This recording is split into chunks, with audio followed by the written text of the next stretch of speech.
Hey, I'm Nathan. Hi, Mihaela. Nice to meet you. Hey, Mihaela. Nice to meet you.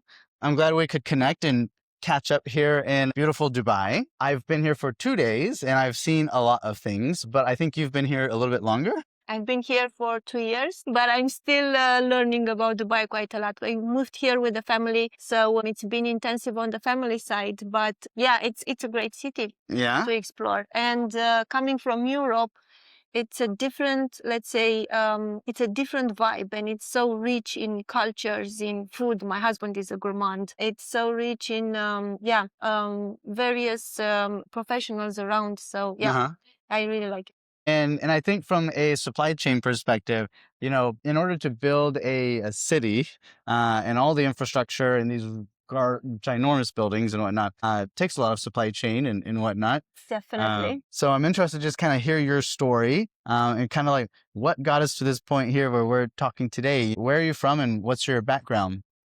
So I'm originally Romanian. I've been, I've started working like 15 years ago in supply chain. Uh-huh. I started as a demand and supply planner. Okay. The funny part is that back then, although you would have some kind of legacy systems, we would do a lot in Excel. That was the life of a planner. Yeah. 10 years ago, I switched to advanced planning system implementation. So I'm really the lady doing implementations for large organization. It's been, I've learned a lot. It's been quite a journey. I've always been part of regional or global teams. Mm-hmm. That's probably one of the reasons why I'm in Dubai. I really like working internationally. And long story short, after 10 years of the Netherlands, we are here in Dubai, looking forward to the next, to what the future brings. Okay. So I think that planning, if I remember correctly, is kind of the first step in the supply chain process. And I think that planners often think that they are the most important step because they're the first one. You got to get it right. But for those folks that don't see planning as much, we see trucks and we see warehouses a lot in the supply chain world. What exactly how do you define the planning process in supply chain? So that's a really good question. And it's true, planning does not have enough visibility. In terms of planning, we believe that we have a major part to play because we need to work across the entire functions: demand, production, transport, logistics, warehousing, inventory, and so on. And we need to make sure that within specific reasonable buffers, we have a plan that serves the strategy and is able to support the execution as well. So you told me before about the execution, right? Trucks and making sure that we have deliveries on time to the customers and so on. Well, we are planners. We are part of an SNOP or IBP process, whatever you want to call it. Mm-hmm. And we make sure that we have an executable vision for the next 18 to 24 months so that the company is able to deliver in the end on the short term to its customers. I've heard also that especially like in automotive and other industries, it's 5, 10, 20 years out planning. Do you have much experience in that, like really long time horizon? Well, I did start with strategic planning, 5 years planning a long time ago. And that was a very cool, and that is a very cool process because it brings the entire, let's say, key people in the organization to work together on a plan for the next 5 years. Yeah. I remember spending somewhere in Germany 2 weeks per year together with all the key people in the company to go through workshops and understand all the process and put them together in volumes, in finance, and so on. Right now, what I hear from the industry, I've switched to APS implementation, so I'm not that closely related to the strategic side. But lately, I understand that 5 year is no longer a trend, let's say, because we have so much volatility going ahead. Yeah. And then it's kind of shortened to 3 years. We should be working right now with a lot more risks and opportunities. Yeah. So if I heard you correctly, because we are in such volatile times, it's not feasible or reasonable or logical to try to plan to 5 years out very often, or at least, I don't know. It makes a lot of sense, but kind of help boil it down for simple brains like mine. Sure. So definitely on a yearly basis, the organization has this exercise. of going through a strategic planning, a window way beyond 2 years. From what I hear talking to seniors in the industry is that usually organizations have a reasonable planning for the next 3 years. 3 to 5 is not something that you would bet on. For example, you do want to know where you want to go, but very likely the 3 to 5 horizon is no longer that nailed down Okay. the way that I used to remember that I did in 2010s, a long Yeah. time ago, where we would be very specific with a lot of number of details. Right now, after COVID, right now with so many geopolitical challenges, don't think that, 2030 plus is as carefully looked at because there's so much focus on 2026 to 2029, 2030. Yeah, that makes a lot of sense. So a lot more reaction and not able to plan as much. I'm kind of curious, are there any particular industries that you have the most experience with?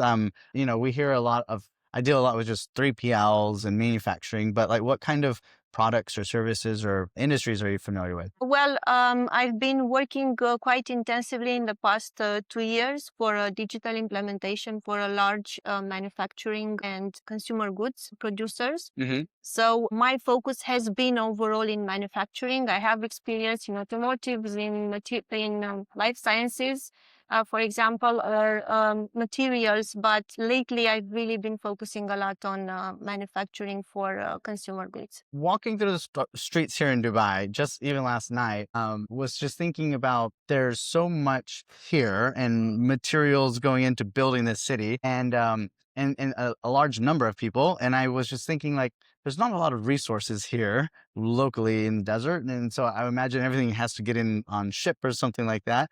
Is there much manufacturing and stuff going on here in the Dubai and the Emirates area?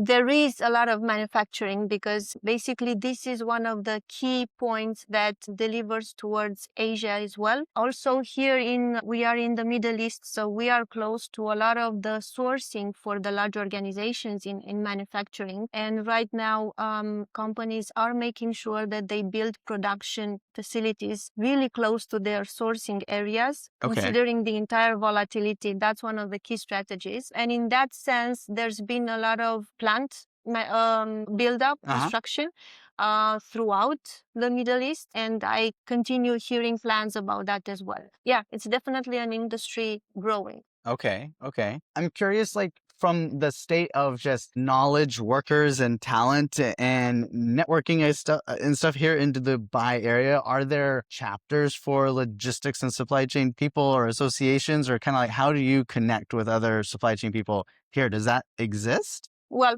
to be honest, there are a few, but I'm not sure how active they are. I'm now looking forward to get in touch with a few of them. I think it's still limited, and there's so much potential for more. So Okay. Nathan, extend your social clubs Yeah. to here because I'm sure that that's definitely welcome. Okay. All right. Noted. I hear that in a good number of places that there is more opportunity for supply chain folks to be able to connect. And I think that we learn a lot from each other. You can learn a lot from books and that sort of thing. But I think just getting together for coffees and things is a great way. I just met with someone in South Africa last week before arriving here, and she had it on her to-do list for this year to meet with 52 different people Oh, throughout the cool. whole year and have a coffee chat. And I was number two, and it just so happened we recorded it as well. So it was kind of fun. That's Um, inspiring. yeah, I'll have it in mind. challenge accepted then maybe. 52 quick chats with supply chain folks this year. So I'm kind of curious, kind of just as we kind of wrap things up here and get on with our days, kind of how do you see the next 5 to 10 years, I guess, in the supply chain world and on the planning and ADP side of what you work on? Any sort of like theories or magic balls or what's the Well, big topics out coming from planning, we definitely do not believe in magic balls, but that's a cool one. From my side, I'm really focusing on what I see as the key challenges that I'm looking forward to target. there? Yeah. So after working across quite a number of industries and quite a number of organizations, for me really stood out the fact that we need to increase our supply chain expertise. Okay. I love this saying, like, common practice is not common sense. Okay. Okay. And I go into, there is some kind of, let's say, part at the beginning where I try to make sure that we all speak the same language when we talk about simple terms like, I don't know, planning time fence or forecast value add. Like there are the basics that we all try within a project to get to have the same definition for it. So that for me is one side where I think we need to put a lot more focus on in supply chain, having the right expertise. And second of all, topic that is really fascinating for me is basically how are the teams working in supply chain. I believe we work very hard, and I think it's important to make it, let's say, sustainable and to make it fun on the long term as well, because it is an incredible field we are Uh-huh. working in. And I think it's important to equip teams with the ability, with better frameworks to work together, to increase their expertise, not only about supply chain, but about systems as well. We do go into an AI era, Uh, but we need to start to learn and make the difference between the noise about it and what's actually practical going forward. So somehow I think that these topics haven't really changed in my experience, and there's a lot of opportunity going ahead. okay. Thanks for taking a minute to sit and chat. I liked that common practices, not common sense concept. I think that's what I'll take away from this chat. Otherwise, best of luck to you in 2026. Thank you. The same, Nathan. Yeah, That was a pleasure. excellent. Super.